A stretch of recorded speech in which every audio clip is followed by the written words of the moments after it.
In this episode of The Night Skies, Andrew Gay and Tom Fox visit with Jeff Stone and Eclipse Chaser. Hello and welcome to episode 2 with Mr. Jeff Stone. I'm your co-host, Andrew Gay, along with Mr. Tom Fox. Hello, Jeff. How you doing? Thank you for being here. Hello, fellows. I'm doing great. Thank you very much for having me. Yes, we're really excited to talk to you today about the solar eclipse, the 2 solar eclipses that are coming to our area later this year and the beginning of next year. So let's jump right to it. Let's start off with maybe just an introduction of who you are and some of your background. Hi, again, thanks for having me today. I was an airplane mechanic in the Air Force long ago and really enjoyed doing that. And I finally realized one day that I need to have a college degree to do something besides work on airplanes. And lo and behold, I finished my degree and ran across an opportunity to go down to the Johnson Space Center and interview for a job to help the astronauts fix their space shuttle while it was flying. For whatever reason, they hired me, and I got to do that for 29 years or so afterwards. So that kind of really cemented my aviation and science kind of interest that I've had all my life. And I got involved in a lot of different things, and I met my wife. We heard about a trip that was going to be going down to Mexico to see the eclipse in 1991. Thought that might be a fun thing to do, and so we did. And it was unbelievable. It was life-changing, literally. We flew down to Puerto Vallarta with maybe 200 people all together and witnessed the eclipse that was almost 7 minutes long, which is just hard to wrap your head around. Wow. The one we're going to have is going to be 4.5 minutes, so that's pretty good. 7 minutes is a really long time for darkness in the middle of the day. Yeah. And that kind of got us going on, this eclipse thing is pretty cool. Let's see what we can find out. And ultimately, as a result of that encounter, we built a telescope. We even ground the mirror for it, did the whole thing. It's even made out of hockey sticks, so it's unusual. And so we just kind of got into the whole sky watching thing. And part of coming to Kerrville was for the dark skies that are here. And Houston is not a good place to be looking up too much because the night sky is barely there. There's a handful of stars, and it's really very disappointing. But come out here to the hill country, and it's wonderful. So that was part of our decision to wind up here. And then the eclipse was another part of it, even to the extent that we predicated our land purchase on how close it was to the center line of the eclipse. Nice. We wanted to be home on Eclipse Day. Yeah. Right. Tom? Yeah, where did this passion come from? Was it your work at NASA? Was it you saw something when you were a little boy? Did something fire you in high school or even in the Air Force? Actually, when I was pre-high school, I was in the Boy Scouts and continued that through high school. Even though I didn't get real far in the ranks, I was just enthralled with the idea of going out camping and watching the night sky. And we did an astronomy thing one time, and I was pretty much hooked on looking up at that point. And then I also had a aviation background. My mom's brother was a fighter pilot in the Air Force, a retired brigadier general. And so I was very interested in airplanes, just anything having to do with flying, and including birds. I love to go watch birds too. So anything that moves around has been a passion for a long time. How about your work at NASA? I've interviewed a few NASA folks over the years, and there seemed to be a real esprit de corps, even to this day. Simply the lunar programs from the 60s and 70s, but people are really proud of NASA, proud of their work, and felt like they were doing important work, like I said, literally up to this day. Oh, absolutely. And your timing on that question is excellent. Today is the second week of our daughter's job working in mission control, following in mom and dad's footsteps. Wow. And we could not be prouder of that little girl, our little girl. Yes, there's an absolute esprit de corps. She senses it, and we've talked about that she's been there a week and a half now. And we've talked about it. And she's stepped into it, and she's soaking it up and really enjoying that. And I was really blessed to have the opportunity to start working there in the late 80s, early 90s, because there were still a lot of guys left over from the Apollo world. I say guys. There were a few ladies there too, but mostly guys.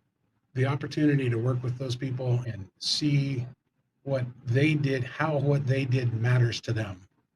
It was just amazing. And these people, when we went to the moon, I can say it like this, they didn't know what they were doing. They had a good idea what they were doing, but it had never been done. And they were just making it up as they go.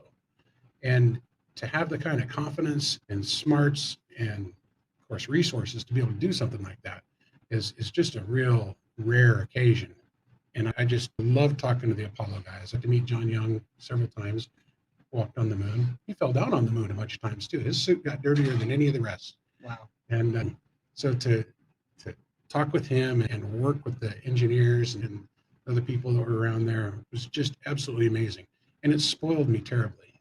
I was not prepared for a little stint that I did when I left the rink. I left NASA to work at an ice rink. We needed a manager. I thought, looks like fun. I'll give it a shot. And it was fun for a little while, but it was not me. And I wound up going back to NASA. But part of it was working, at least in the part of NASA that I was in, which is mission operations. Everybody wanted to be there and wanted to do their job. And an environment like that is just almost impossible. Yeah. So everybody was can do. Everybody was, we're going to get this done. You can't do that. Well, you watch, we'll get it done. And we did lots of things like that. And my particular job was called in-flight maintenance, which is exactly what it sounds like. When the shuttle was flying, when it was on orbit, if something broke, they had to fix it, or they decided they didn't need it. But there was a lot of redundancy. But most of the time, we tried to fix things that went wrong. And most of the time, it was something that we hadn't anticipated. So we had to make it up as we went. And that was so much fun. I loved it. When we were sitting there waiting for something to break, it's like, Maytag man, I'm just going to twiddle my thumbs. You may not remember the Maytag man. You probably do. Okay. Loneliest man in America. That's right. And we were lonely sitting in our console in the back room of the Mission Control Center until essentially, Houston, we have a problem. And then we'd swing into action and work with all the system specialists and all the people who were affected by whatever was wrong. We'd work with them and say, hey, this is what the crew can do. These are the tools that they have. And we'll put together a procedure. And we did. And send it up to them. And then we'd look over their shoulder as they executed it. Almost all the time it worked. And we saved the day or whatever. And that being in an environment of people that are so committed to getting the job done was just absolutely amazing. So when I went to work at the rink, that wasn't what I found. I had a lot of good friends there that were working there, but it was an entirely different story. And I was so spoiled by NASA. I said, I'm going back to NASA. Shifting gears just a little bit, let's get into maybe the eclipses that are coming here. We have, let's see if I get this right, the annular eclipse that's in October this year, and then the total solar eclipse that's in April of next year. Right? Yeah. So maybe just if you want to say a few words about what people, like a layperson like myself that's never really experienced, especially a total solar eclipse, like what could someone like myself expect from that experience of kind of setting up and getting ready to watch that? First of all, for the annular eclipse, you want to make sure that you for sure have the proper equipment for viewing the sun. And you could check it out today. If you go outside and you know where the sun is and you look at it, you're going to look away immediately because it's going to hurt. You're not going to look at it long enough for it to hurt your eyes. But if something draws your attention to it and compels you to look at it for any length of time, you can really seriously damage your eyes. So that's the number one thing, is make sure that you understand what you have and what you're going to be doing looking at the sun. You can do. There's a lot of ways of doing that. There are indirect methods. You can hold up a little box with a hole in it and look at the sun through it's a pinhole camera is what it boils down to. Oh, okay. It's one way of seeing what's happening without looking directly at it. And then there's, of course, the eclipse glasses. And we'll all be happy to know that the city of Kerrville is purchasing eclipse glasses, and they're purchasing a whole bunch of them, and they're going to make them available to us. And we should absolutely use those. And I can't emphasize enough, for the annular eclipse, you'll need those the whole time. There's no time you can look at the sun for any length of time without eye protection. In my case, on my telescope, I have a big filter that blocks out over 99% of the sunlight.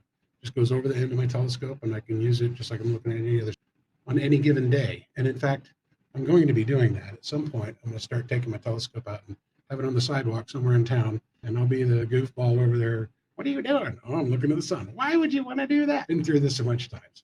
But so the number one thing about the annular eclipse is make sure that you have the right equipment to look at it. Welding glasses aren't the right equipment. They take it down enough that you can look at it long enough that you can hurt yourself. So make sure you got the right things. And then so what happens is the sun is doing its thing, and the moon moves in front of it, but the moon's just far enough away that it can't quite cover the entire disk of the sun.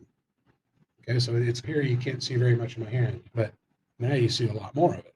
So that apparent distance changes when the moon's farther from the Earth, and then so it's not quite big enough to cover the sun. Then there'll be a ring around the outside of the full brightness of the sun, and that's enough to hurt you. Got it. But it's also really cool because 98% of the sunlight isn't coming to the Earth. So everything gets dim. It's very eerie. We experienced one of these in El Paso in 1994. And that was really exciting. We managed to get to be on the 50-yard line of the Sun Bowl for that one. Oh, cool. Yeah. That's awesome. But then the total eclipse is entirely different. The run up to it, when the moon is moving across the face of the sun, it starts out being just a little bite, and you've seen that. You've probably seen that in your lifetime. And then the bite gets bigger and bigger, and then all of a sudden, the sun's gone, and the temperature immediately starts going down. And everybody around you is just excited and yelling and just, whoa, there it is. And then around the outside of the horizon, assuming you're high enough to see much of a horizon, you'll see basically sunrise or sunset all the way around. Instead of just in the west or just in the east, it's all the way around. And that looks really strange. And if you look at the sun, which now you can without any kind of eye protection, you can look at the sun and you'll see the corona, which is kind of like northern lights. It's a dim glow, and it moves slowly if you watch it. And it's just a crazy looking thing. It's always there, but we can't see it because the sun is so, but it's millions of miles out from the sun, and it just flows around. And if there's a planet nearby, probably Mercury or Venus, you'll be able to see that, and bright stars that are in the vicinity of the sun. And how many times have you seen anything near the sun when you've looked up in the sky? Yeah, never. I have a lot because I try to do that Sure. safely. Tom? Yeah, I want to actually turn to Friends of the Night and Dark Skies. Okay. The Friends of the Night and the Dark Skies are a program, I'm going to say, to really help people understand what light pollution is, how it impacts the environment, how it impacts our ability to enjoy this glorious night sky we have in the hill country. And I wanted to use that as a long-winded way to introduce the topic and ask you to tell us about what are the Friends of the Night and the Dark Skies program. We are technically called the Kerr County Friends of the Night Sky. Just rolls right off the tongue. And our fancy little acronym is KC. Okay, it rolls off just as easily. But what we are is a group of all volunteers that are very concerned about trying to preserve what you mentioned, the dark skies that we do have here. If you look at some of the photos from space of the United States, it's pretty interesting that I-35 is a vertical line through the middle of the country. And east of I-35, there's glow almost over the entire country. And that's even in pictures from 2018.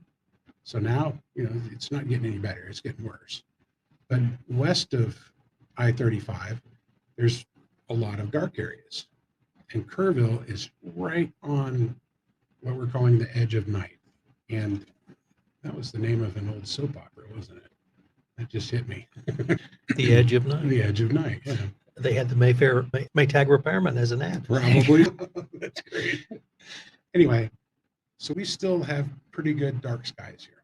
Now, if you're in downtown Kerrville and you look up, you'll see a lot of stars, certainly a lot more stars than you would in Houston. But at my house, which is right off of Goat Creek Road, not quite to the interstate, I go out into my driveway and I see the Milky Way. Virtually every, it's not cloudy, I see the Milky Way. Especially during the summer. I've noticed that here. Yes, depending on what time of year, it's more prominent than others, but it's still the Milky Way. And the Andromeda Galaxy, you've heard of that? Sure. Closest one? It's the closest galaxy. Well, I used to know the catalog reference. I don't remember it. it was M31, 31. That's Yeah. right. There you go. and it's got a satellite galaxy 32, which is not too far from it. Anyway, I can see the Andromeda Galaxy naked eye from my driveway, and that just warms my heart. I love being able to do that. I've got really good eyes, so that helps, but it is dark enough to be able to see it. Yeah. And that's really exciting. So back to the Kerr County Friends of the Night Sky. We've been an organization for, I think, almost 3 years. I think it started getting organized right before the pandemic started, and then I joined partway through, but I've been with them for well over a year now. And our entire goal is to try to educate people and make people aware of what they can do to preserve what we have and maybe even make it better. There's ways to do both, and they're not necessarily difficult. They're not necessarily expensive. In fact, that's changed a whole lot. Back in the day, when some of those pictures of the night sky were taken, or of the Earth at night were taken, it was more expensive to try to find fixtures and methods of shielding or hiding your lights so they're not so upward pointing. But nowadays, that's just as normal as any other kind of fixture or installation that you can do, and there's no reason not to do that. And that's part of why the city of Kerrville has wisely recently passed the first reading of an ordinance to try to put the night sky within the city limits. And I'm real excited about that. And there's no question that's the right thing to do. The implementation, of course, is where all the details are going to be. So that really led to my next question which is, what's been the reception by the city of Kerrville? And can you expand it to Greater Kirk County as well? We, as far as I know, we've not made a real effort to talk to the county commissioners court about it formally. We have spoken with various members of them, and everybody. How can you say you're not for dark skies? It just doesn't make any sense if you think about it. And the problem with the county is they have limited ways of enforcing anything. So even though they can make proclamations and say, yes, we want to preserve dark sky, which they have done, as far as passing any kind of laws or ordinances, that's not something that's going to happen. But we are trying real hard to educate people. I went and spoke to a homeowners association last weekend to try to explain why we want to keep the skies dark and that there are ways of doing that very easily. And it can even save you. That was the first part of your question. You got it. I got it. Okay, good.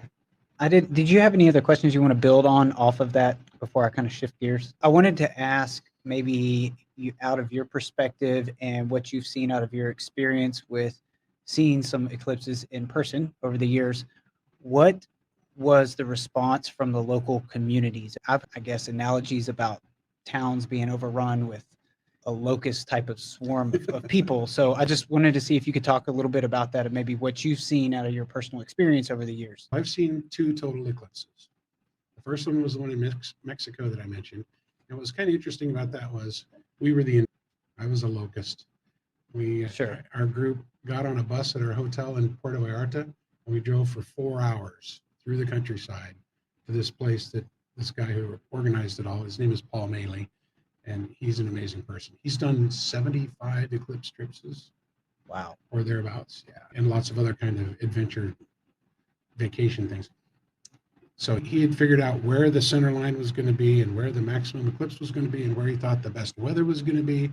And it was a hilltop in probably maybe an hour inland of the Pacific Ocean on the western edge of Mexico. And the hilltop had an abandoned airstrip on it. And it was a little village of people that lived along the edge of the airstrip. And we drove our big old Mexican tour bus up there, which caught on fire, and we put out with our water bottles while we were driving. It's reminiscent of in-flight maintenance, right? I was going to say, in-flight maintenance. Making it up as you go. Exactly. And so we got there, and everybody piles out of the bus. And these are people, almost all from the Johnson Space Center.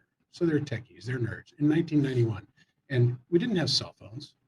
I had a camcorder, which was pretty amazing because I had access to one for my job and astronauts used to train with, and I brought that along so that I could video some of the things that were going on. It was kind of out there in 1991.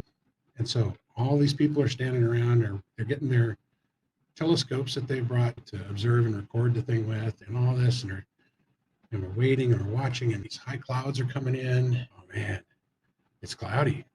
What are we going to do? It's not like we're going to get in our car and drive somewhere else. I mean, we're hoping the bus is going to get us back to the hotel. And we actually were on 2 buses. One group of people decided we can't take the risk. We're going to get on the bus and go down to the beach and try to watch the eclipse from there. So they saddled up and headed out.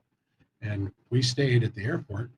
And it was very interesting because as clouds they were real high, thin clouds, and they're moving really slowly.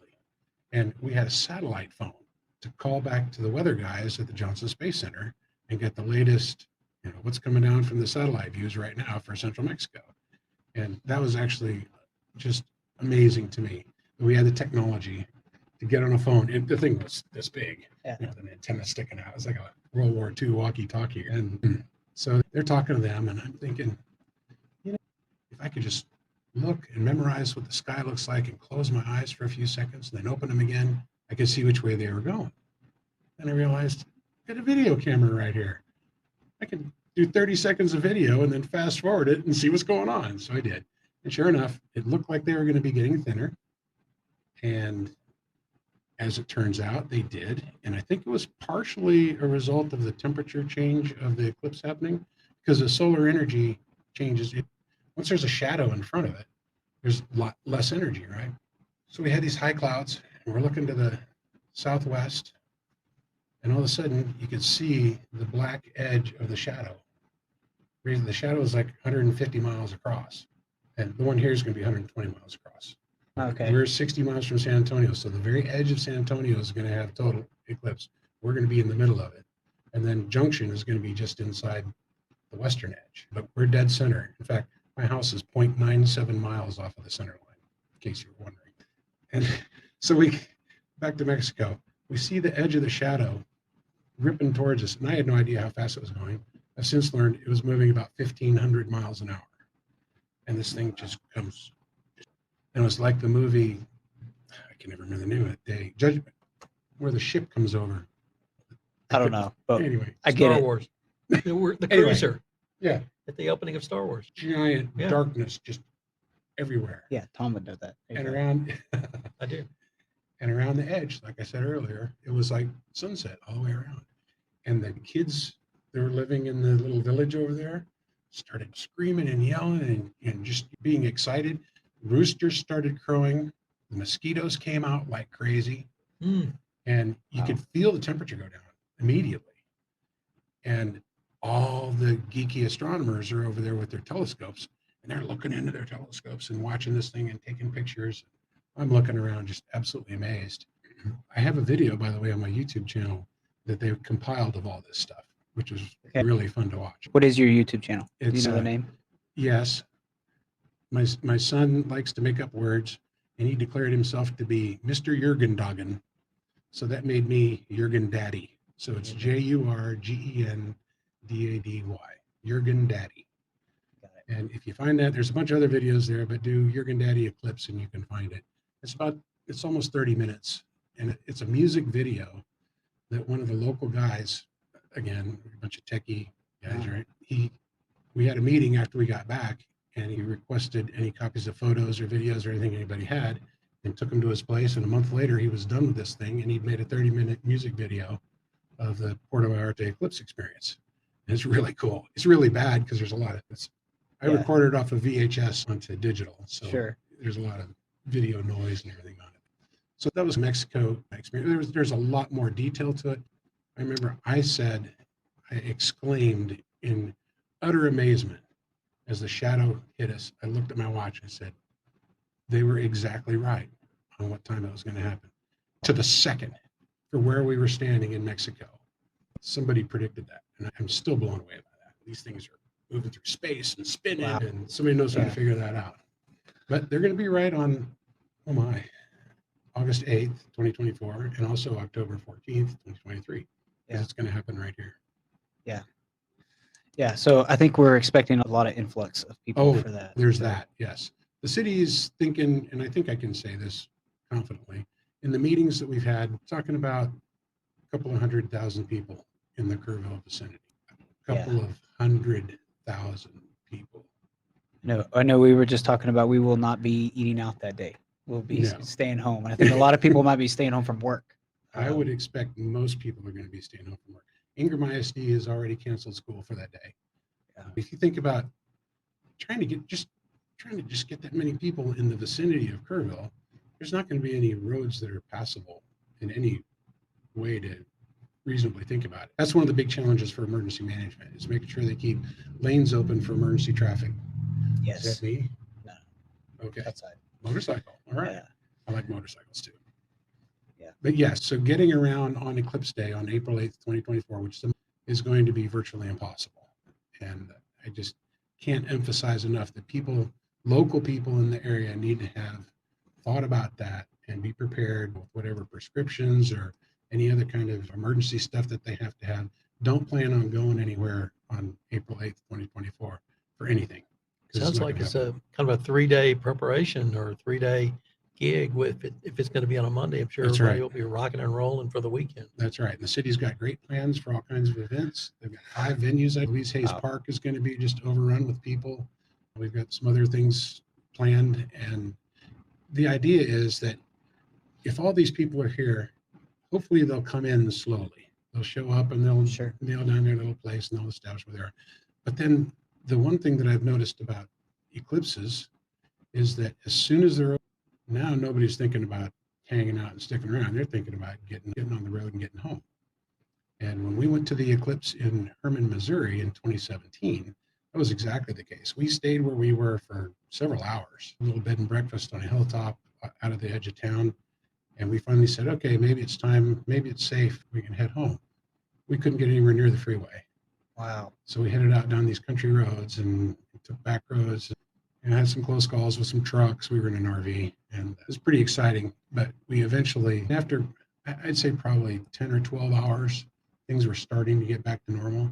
So I-10 is going to be an absolute mess Monday afternoon, April 8th, and probably 35 and all the way, and that's another thing to think about. All these people that experienced the eclipse of 2017, and I've seen estimates of 150 million Americans saw that total eclipse. That's half the population. Yeah. And a bunch of them got excited, like me, and a bunch of them want to see the next one. They're going to go, look, it's going to happen today. It's going to go right across I-10. And what is that, Kerrville? What's Kerrville? But look, we can go over to 35 and get there from Minnesota, or we can come from South Carolina and get on 10 and we're there. We are accessible to the entire country, and it is going to be a zoo. Yeah. So we need to think about that and prepare for that, both in terms of experiencing the eclipse and just getting through the weekend. Yeah. Most of the hotels and RV parks and everything are having 3 or 4 night minimums. So they're encouraging people to come in Thursday, Friday, Saturday, again, to try to throttle the influx and then try to get people to stay until Tuesday and not everybody leave at once on Monday, because it's going to be an experience in a lot of ways. Yeah. So you've told us about your YouTube site. If any of our listeners wanted any more information on either the Friends of Night or the Kerrville website, which would tell us a little bit more about preparing for the eclipse, what would be the best places for them? Sure. The City Convention and Visitors Bureau, Kerrville CVB.com, Yes, sir. I think, is that right off the top of my head? At any rate, KerrvilleEclipse.com will take you there.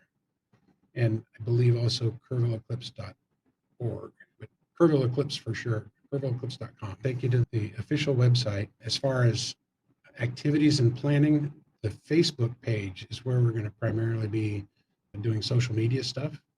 And that's just Kerrville Eclipse on Facebook. I finally went to it the other day and saw it, and there's not a whole lot there right now, but we're trying to get some content going and get some buzz going for that so that people can use that as a resource as well. And then the Kerr County Friends of the Night are part of the Hill Country Alliance organization.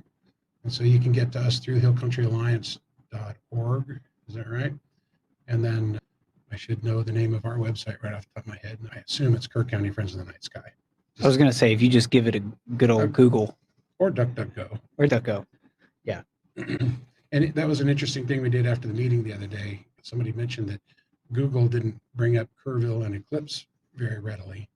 And so I got on DuckDuckGo, and it was like the number 3 thing that was on there. So it depends. Yeah. And it's hillcountryalliance.org. .org. Okay, Yeah. that's what I thought. Yeah. And they've got tons and tons of information. And real quick on Dark Skies, the Hill Country Alliance is affiliated with the International Dark Sky Association. And there's lots of good information there about why, besides being able to see the stars, there's lots of good reasons to try to preserve the night sky. All of nature has lived with dark skies since the beginning. And now in the last 100 years, we're taking that away. And that's really upsetting a lot of things, including people. Yeah. So there are lots of good reasons from a holistic perspective to work to try to preserve the night sky. Awesome. All right. Thank you again for your time, Jeff. This has been a great interview. I've very much enjoyed this. We look forward to continuing our education and learning about the Kerrville eclipse and what we got coming up at the end of this year and beginning of next year. Thank you guys for being here. Thank you, Jeff.